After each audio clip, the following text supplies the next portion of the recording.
உருளை கழுவி குக்கரில் போட்டு ஒரு 4 விசில் விடணும்.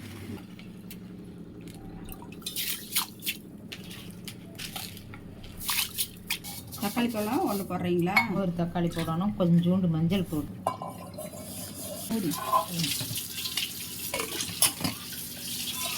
எத்தனை விசில்? 4 விசில் விடணும்.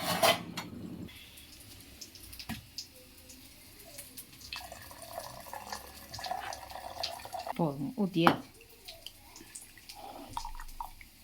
கொள்ளு ரசம் எடுத்து வச்சுருக்குறீங்களா? பச்சை மிளகாய், வரமிளகாய், கருவேப்பிலை, பூண்டு, சீரகம், மிளகு, 2 வெந்தயம், 2 மல்லி, 2 வெங்காயம், சின்ன வெங்காயம். கொள்ளு தண்ணி ரசத்துக்கு இதெல்லாம் வச்சு அரைச்சி இப்படி தாளிச்சு விட்டுக்கலாம். எண்ணெய் ஊற்றி அதே நாங்கள் கடுகு போட மாட்டோம். அதை நாங்கள் சீரகத்துக்கு போட்டோம். 2 பெருங்காயத்தூள். இந்த கரைச்ச அது ரசத்தை ஊற்றிக்கலாம். மாற்றி வச்சுக்கிறீங்களா?